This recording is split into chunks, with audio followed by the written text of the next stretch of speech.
নৃসিংহ চতুর্দশী ব্রত বা ভগবান নৃসিংহদেবের আবির্ভাব তিথি মহোৎসব যিনি পালন করবেন না, চন্দ্র সূর্য যতকাল এই জগতে স্থিতি বা স্থায়িত্ব থাকবে ততকাল তাকে নরকে পচ্যমান হতে হবে। আবার যেই ভক্ত ভক্তি এবং নিষ্ঠা সহকারে ভগবান নৃসিংহদেবের এই আবির্ভাব তিথি বা জন্মতিথি মহোৎসবটি পালন করবেন, তাকে শত কোটি কল্পেও এই জগতে আর ফিরে আসতে হবে না। দেবাদিদেব মহাদেব এবং ব্রহ্মাজি পর্যন্ত এই নৃসিংহ চতুর্দশী ব্রতটি পালন করেছিলেন। হরে কৃষ্ণ।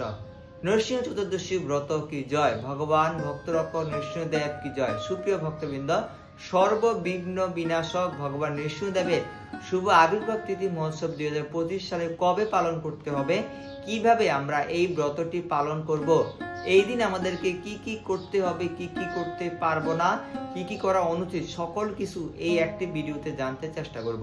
তাই আপনারা ভিডিওটি অত্যন্ত ধৈর্য সহকারে শেষ পর্যন্ত দেখতে থাকুন এবং এই ব্রতটি নিষ্ঠা সহকারে পালন করে ভগবান নৃসিংহদেবের অনেক কৃপা লাভ করুন।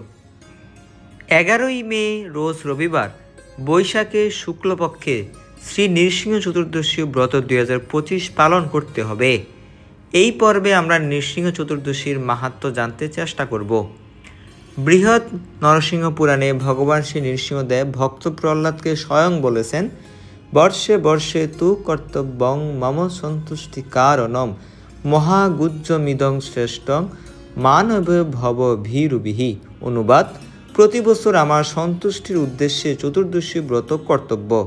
জন্ম মৃত্যুময় সংসার ভয়ে ভীত মানুষ এই পরম গোপনীয় ও শ্রেষ্ঠ ব্রত পালন করবে। বৈশাখ মাসের শুক্লা চতুর্দশীতে ভগবান শ্রী নৃসিংহদেব আবির্ভূত হয়েছিলেন, তাই এই তিথিতে ব্রত পালন পূর্বক তার পূজা ও উৎসব করতে হয়। শ্রী নৃসিংহদেব বললেন, আমার ব্রতদিন জেনেও যে ব্যক্তি লঙ্ঘন করে চন্দ্র সূর্য যতদিন থাকবে ততদিন নরক যাতনা ভোগ করবে। যদিও আমার ভক্তরা এই ব্রত করে থাকে, তবুও এই ব্রতে প্রত্যেকের অধিকার আছে। যে ভক্তি সহকারে আমার এই ব্রত পালন করে সে সমস্ত প্রকার পাপ থেকে মুক্ত হয় এবং তাকে শত কোটি কল্পেও এই জগতে আর ফিরে আসতে হয় না। বৈশাখস্য চতুর্দশং শুক্লায়াংশী নিকেশরী চাতুস্তদশাং তৎপুজোৎসবং কুর্বিত সর্বতম। শ্রী হরিভক্তিবিলাস গ্রন্থে এই ব্রত সম্পর্কে বলা হয়েছে যে, বৈশাখের শুক্লা চতুর্দশী তিথিতে নৃসিংহদেবের অর্চনা স্বরূপ উৎসব পালন করা কর্তব্য। ব্রহ্মাও মোদীও এই ব্রতের অনুষ্ঠান করি, অর্থাৎ ভগবানের এই ব্রত পালন করে চরাচর বিশ্বের স্রষ্টা হয়েছেন। মহেশ্বর ত্রিপুরাসুর বিনাশার্থ এই ব্রত অনুষ্ঠান করিয়া ইহা প্রসাদ উক্ত দানবকে বধ করেন। কিভাবে আপনারা এই ব্রত পালন করবেন? ব্রতের আগের দিন আপনাকে সংযম করতে হবে। সংযম করার জন্য নিরামিষ আহার করবেন এবং নিরামিষ খাদ্যদ্রব্য ভগবানকে নিবেদন করে তারপর গ্রহণ করতে চেষ্টা করবেন। ব্রতের আগের দিন সংকল্প করবেন, নৃসিংহদেব বিগ্রহ কিংবা চিত্রপট থাকলে তুলসী পত্র অর্পণ করে আপনারা এই ব্রতের সংকল্প করবেন। নৃসিংহ চতুর্দশী ব্রতের সংকল্প মন্ত্র: শ্রী নৃসিংহ মহাভীম দয়াং কুরু মম পরি অদ্যাহং তে বিদ্যস্বামী ব্রতং নির্বিঘ্ন তাং নয়। হে শ্রী নৃসিংহ, হে মহাভীম, আমার উপর দয়া প্রকাশ করুন। অদ্য আমি আপনার ব্রত আচরণ করিব, নির্বিঘ্নে সম্পন্ন করুন। এইভাবে আমরা নৃসিংহ চতুর্দশী ব্রতের আগের দিন অতিবাহিত করার পর ব্রতের দিন আমরা গোধূলি লগ্ন পর্যন্ত নির্জল উপবাস পালন করব। ওই দিন আমরা ব্রাহ্মমুহূর্ত সময় বা কমপক্ষে সূর্যোদয়ের পূর্বে স্নান সেরে নেব। স্নান করে আমাদের দ্বাদশ সঙ্গে তিলক পরিধান করব। ভগবান নৃসিংহদেবের চরণে অধিক সংখ্যক তুলসী পত্র অর্পণ করব, পুষ্প অর্পণ করব। পুষ্পমালা বানিয়ে ভগবানকে যদি নিবেদন করতে পারি সেটি অতি উত্তম।